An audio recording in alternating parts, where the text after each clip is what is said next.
इस ऑपरेशन का success depend करता है कि हमें कीटाणु पता लग पाता है कि नहीं।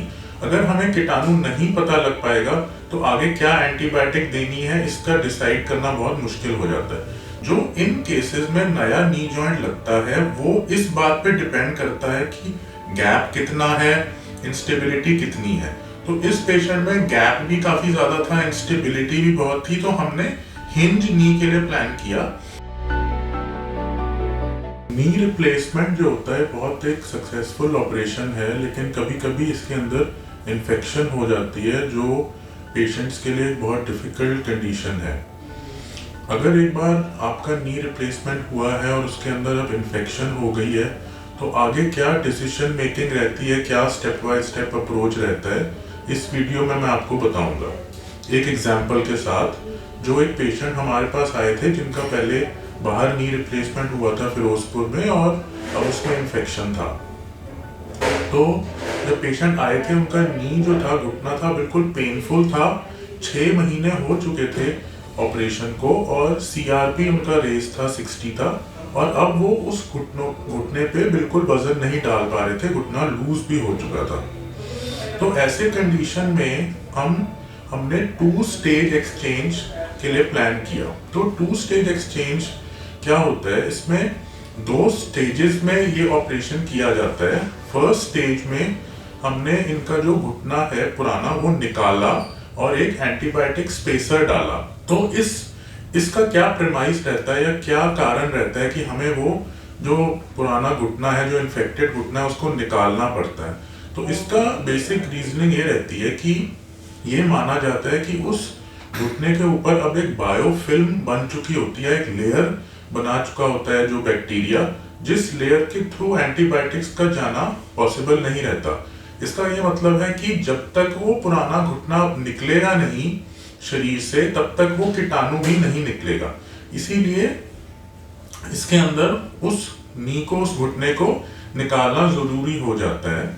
और उस घुटने को जब निकालते हैं इस फर्स्ट स्टेज प्रोसीजर में, तो उसको निकालने के बाद जो अंदर से पस वगैरह या फ्लूइड निकलता है उसको कल्चर के लिए भेजा जाता है। ये सबसे इंपॉर्टेंट स्टेप है क्योंकि इस ऑपरेशन का सक्सेस डिपेंड करता है कि हमें कीटाणु पता लग पाता है कि नहीं। अगर हमें कीटाणु नहीं पता लग पाएगा तो आगे क्या एंटीबायोटिक देनी है इसका डिसाइड करना बहुत मुश्किल हो जाता है। तो इस केस के अंदर हमने जो सैंपल्स लिए थे हमने 3 अलग लैब्स में भेजे थे ताकि हमें एक प्रॉपर इसका कीटाणु का पता लग पाए। साथ में क्या करना होता है कि इस स्टेज पे एक एंटीबायोटिक स्पेसर बनता है आर्टिकुलेटेड, और वो जो है बोन के ऊपर उसको लगाया जाता है ताकि धीरे धीरे 6 से 8 हफ्ते तक उस एंटीबायोटिक स्पेसर से एंटीबायोटिक लीच आउट होगा, निकलेगा, जो आसपास के टिश्यूज को, बोन्स में जाएगा और कीटाणु को खत्म करेगा। तो उस एंटीबायोटिक स्पेसर के अंदर ऑपरेशन के दौरान कुछ एंटीबायोटिक्स डाली जाती हैं। तो जब हमने इनका जो फर्स्ट स्टेज किया और उसके बाद हमें 2-3 दिन में जब रिपोर्ट्स आई तो हमें पता लगा कि इसके अंदर कीटाणु क्या है। और एक बार हमें ये पता लग गया तो हम बहुत कॉन्फिडेंट थे कि इसका अब हम फाइनल अच्छा रिजल्ट दे पाएंगे। और कीटाणु जो इसमें निकला पर्डोफेरा कैपेशिया निकला, जो कि एक हॉस्पिटल एक्वायर्ड इन्फेक्शन है। अब क्या करना होता है कि एक बार हमें कीटाणु का पता लग गया, हमने एंटीबायोटिक स्पेसर लगा दिया, तो अब वो जो एंटीबायोटिक्स हमें पता लगी कि ये हम एंटीबायोटिक दे सकते हैं जिससे ये कीटाणु मरेगा, ये जो है कल्चर सेंसिटिविटी रिपोर्ट में आया, वो हमने एंटीबायोटिक्स इस पेशेंट को स्टार्ट करी 6 से 8 हफ्ते के लिए। और लकीली जो हमने सीमेंट में भी एंटीबायोटिक डाली थी, जो हमने एक ग्रुप ऑफ ऑर्गेनिजम्स के लिए डाली थी, तो उसमें वो कवर हो रहा था। तो अब 6 हफ्ते बाद जो है, जब हम सीआरपी जो टेस्ट होता है हम कराते रहते हैं, तो हर 3 हफ्ते में या 2 हफ्ते में हम मॉनिटर करते हैं सीआरपी के साथ और पेन कैसे कैसे कम हो रहा है। सो सीआरपी जब हमने इनका 8 हफ्ते पे कराया तो वो 8 आ चुका था, 8 आ चुका था, जो ऑपरेशन से पहले 60 था। तो इससे हमें पता लगा कि हाँ, हमारा जो एंटीबायोटिक है उसने काम करा है और कीटाणु जो है अंदर खत्म है।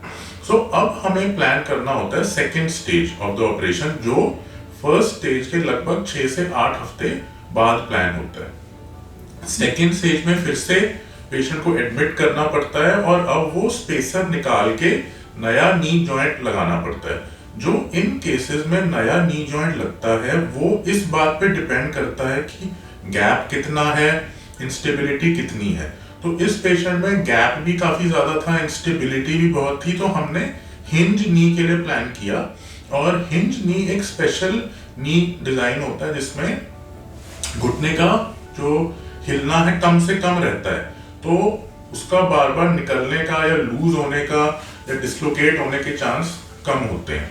और जो गैप इतना ज्यादा था उसको क्रिएट करने के लिए मेटाफाइजल स्लीव्स हमने यूज करी हैं।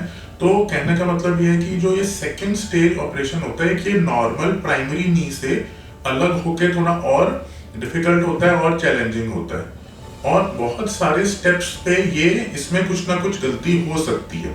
तो ये बहुत ध्यान से प्लान करके करना होता है। एक बार हमने इनका ये सेकेंड स्टेज किया है जिसमें फिर हमने नी लगा दिया, अब ये उसके ऊपर वजन डाल के चल पा रहे हैं। और अब इन पेशेंट को जो हमें एंटीबायोटिक्स पता है कि जो इस कीटाणु पे एक्ट करती हैं वो लंबे टाइम तक चलेंगी, 3 महीने या इवन कभी कभी 6 महीने तक भी ये चलेंगी, जिससे कि ये इन्फेक्शन वापस ना हो। क्योंकि मेन अब हमारा क्या डर है कि भाई ऐसा ना हो कि ये कीटाणु फिर से ग्रो करना शुरू कर दे उस मेटल के ऊपर। तो ये एक स्टेप बाय स्टेप अप्रोच रहता है जो पेशेंट एजुकेशन, जो पेशेंट्स को मन में ये डाउट होता है कि भाई अब क्या होगा आगे, कैसे प्लानिंग होती है इसकी, तो वो इस वीडियो में मैंने आपको बताया।